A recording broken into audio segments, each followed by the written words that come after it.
CNBC आवाज and NCDEX present commodity की पाठशाला। नमस्कार, स्वागत है आपका और कमोडिटी की पाठशाला में कपास और कपास खली पर बात करने के लिए हमारे साथ मौजूद हैं कॉटन एसोसिएशन ऑफ इंडिया के मेंटर अतुल गनात्रा। अतुल जी नमस्कार, बहुत शुक्रिया साथ जुड़ने के लिए। सबसे पहले तो आपसे कॉटन सीड के बारे में ही चर्चा करना चाहेंगे। किस तरह से आप देखते हैं इंडिया एज एन इंडस्ट्री इस सेगमेंट को लेकर? जी, गुड इवनिंग मनीषा जी। देखिए, अभी जो ये कॉन्ट्रैक्ट 2 चल रहे हैं ना, वो बहुत सक्सेस हुए हैं हमारी नज़र में।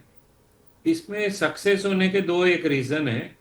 एक तो जो BSE का एक कॉन्ट्रैक्ट था कॉटन का, वो बंद हो गया। MCX का जो कॉटन का कॉन्ट्रैक्ट है उसमें लिक्विडिटी नहीं है, तो हेजिंग का प्लेटफॉर्म नहीं है। मगर जो पहले हम बात करेंगे कपास के कॉन्ट्रैक्ट की, जो ये NCDEX का कपास का कॉन्ट्रैक्ट है, उसमें थोड़ा थोड़ा लिक्विडिटी भी बढ़ रहा है। लास्ट ईयर तो बहुत अच्छा लिक्विडिटी था।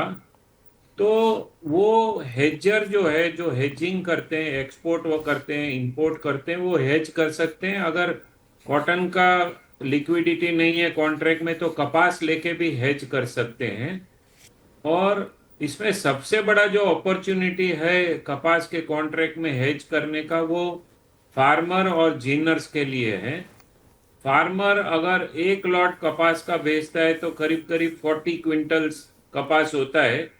जो नॉर्मली मीडियम साइज का जो हमारे इंडिया में फार्मर है, जिसकी 2 एकड़ से 5 एकड़ की लैंड है, उसके पास उतना कपास आ ही जाता है। तो अगर उसको लगता है कि रेट कम हो सकता है, तो वो 1 लॉट बेचेगा। तो आज का जो कपास का रेट है वो करीब करीब 7,600 7,700 का एक्सचेंज पे रेट है। वो 1 लॉट बेच डालेगा तो उसका रेट सेफ हो जाएगा। वो जो कपास की खेती कर रहा है तो उसको रेट कंफर्म हो जाएंगे। दूसरा, अभी जो कपास के रेट चल रहे हैं मार्केट में, वो ज्यादा करके 6,000 से 7,000 रुपया कपास बिक रहा है, जो अभी की अराइवल आ रही है जी। तो फार्मर हेज करना चाहे तो कर सकता है। कोई जिनिंग फैक्ट्री के वाले के पास अगर 500 बेल रेडी हो गया और उसका बेल्स बिक नहीं रहा है, तो वो भी कपास बेच भी सकता है। और कपास अगर उसने बेल सेल किया है और कपास नहीं मिल रहा है, तो एक्सचेंज पे कपास खरीद सकता है। तो एक हेजिंग के लिए कपास का बहुत अच्छा प्लेटफॉर्म है और लिक्विडिटी भी है ये कॉन्ट्रैक्ट में। तो बहुत अच्छा चल रहा है कॉन्ट्रैक्ट। और अगर हम बात करें मनीषा जी कपास खल्ली का, तो कपास खल्ली में इनके पास पहले 2 ही सेंटर थे, अकोला और कड़ी। इसकी वजह से थोड़ा इनको डिलीवरी एक्सचेंज में कम लगता था। मगर इस साल इन्होंने बहुत अच्छा किया है, एक वर्धा सेंटर चालू किया है, जो महाराष्ट्र में विदर्भ में बहुत फेमस सेंटर है और करीब करीब 10 लाख बेल का सेंटर है। तो ये अभी 3 सेंटर होने से इनके यहाँ डिलीवरी भी अच्छा आएगा और कॉन्ट्रैक्ट में लिक्विडिटी भी बढ़ेगा, ये सेंटर खोलने से ऐसा लगता है। और कपास खल्ली में भी देखें ना मनीषा जी, तो ये हेजिंग के लिए बहुत अच्छा प्लेटफॉर्म है। इसको हम इंग्लिश में बोलते हैं कुकुड़ और हिंदी में बोलते हैं कपास खल्ली। तो अभी 2 दिन में सीड के भाव जो 3,600 3,700 थे महाराष्ट्र में, वो 3,300 3,400 हो गए। तो जीनर जिसने कपास लिया है, अगर उसने सीड नहीं बेचा है तो बहुत लॉस हो गया। तो वो टाइम पे अगर जीनर कपास लेते ही अगर कपास खल्ली बेच डालेगा MCX पे, तो वो हेज हो जाएगा। उसका सीड चाहे फिजिकली बिका नहीं बिला, 4 दिन के लिए वो हेज कर सकता है।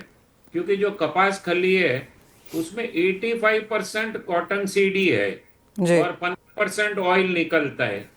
तो अगर उसका 85% भी हेज हो जाता है तो जीनर बड़े लॉस से इसमें से बच सकता है। तो दोनों जो इनके वायदे हैं वो बहुत उपयोगी है ट्रेडर्स के लिए, जीनर फार्मर्स सबके लिए बहुत अच्छा चल रहा है मनीषा जी।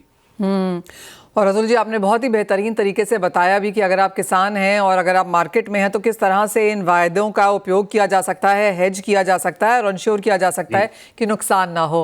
अतुल जी, क्योंकि आप हमारे साथ हैं, एक सेंस यहाँ पर ओवरऑल बाजार के फंडामेंटल की भी लेना चाहेंगे। किस तरह से आप देख रहे हैं, क्योंकि प्राइसेस में गिरावट है, जय, आप हमें पहले बता भी चुके हैं कि इस साल एक रिकॉर्ड कॉटन इंपोर्ट हम इंडियन मार्केट्स में होता हुआ देखेंगे। तो ये थोड़ी सी जो डिस्पैरिटी आई है, जिस तरह से कॉटन बाजार इंडिया में चलता रहा है, उसमें एक बहुत बड़ा फेर बदल आया है। क्या ये अब नया न्यू नॉर्म है, ये क्या ये नया न्यू नॉर्मल है?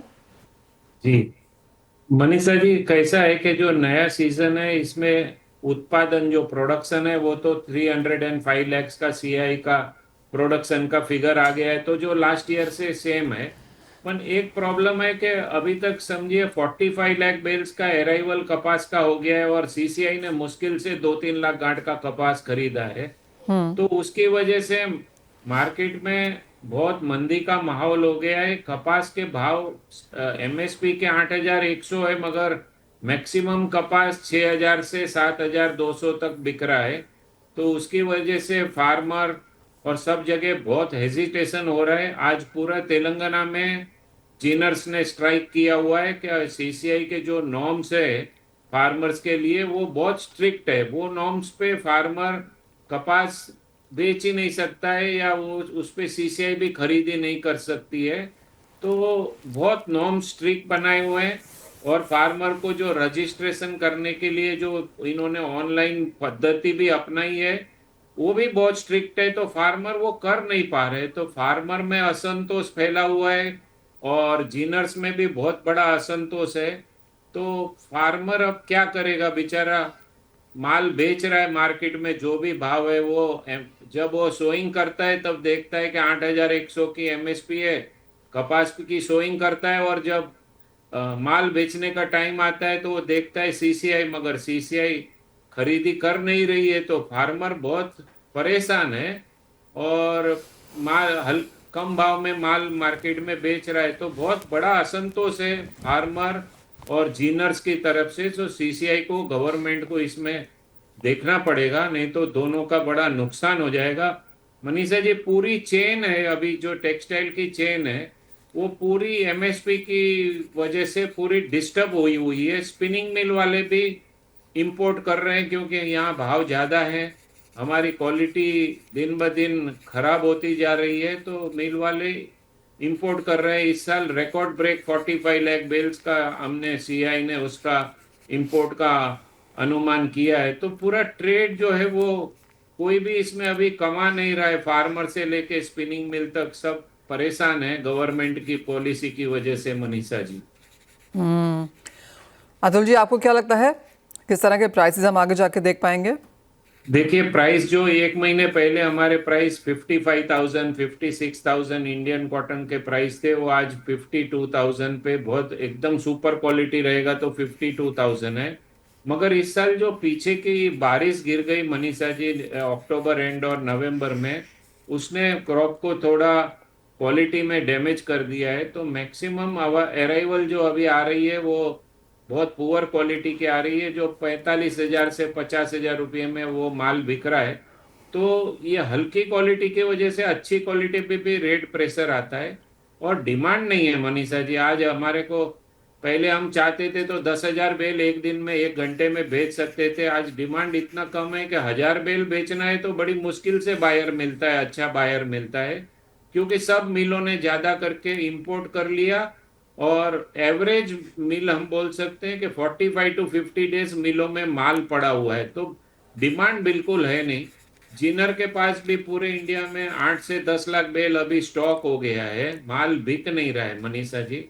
तो मार्केट पे प्रेशर है, इंपोर्टेड कॉटन का बहुत बड़ा प्रेशर है और डिमांड बिल्कुल नहीं है। मिल वाले भी चाहते हैं कि हम क्यों 1 महीना 45 डेज 50 डेज का माल रख के मिल चलाएंगे। और इंपोर्टेड कॉटन बहुत सस्ते हो रहा है और आइस फ्यूचर 2 साल के लोएस्ट लेवल पे चल रहा है मनीषा जी, 62 सेंट का है, मतलब 44,000 का भाव होता है। तो आइस फ्यूचर की वजह से इंडियन मार्केट भी प्रेशर में है मनीषा जी। एब्सोल्युटली अतुल जी, आपने बहुत डिटेल में वो समझाया कि किस तरह का एज ऑफ नाउ फंडामेंटल्स है मार्केट में और किस तरह से आप फ्यूचर्स और ऑप्शंस में यहाँ पर काम करके यहाँ पर अपना जो मैकेनिज्म है वो हेज कर सकते हैं। जैसे अतुल जी हमें बता रहे हैं कि पूरी मार्केट यहाँ पर डिस्टर्प्टेड है, जिस तरह से भावों को हमने एमएसपी के नीचे गिरता हुआ देखा है। बहुत शुक्रिया अतुल जी एज ऑलवेज हमारे साथ जुड़ने के लिए। वेल, इसी के साथ फिलहाल इस कार्यक्रम में इतना ही समय है, मुझे भी दीजिए इजाजत। आप बने रहिए CNBC आवाज़ पर। CNBC आवाज एंड NCDEX present कमोडिटी की पाठशाला।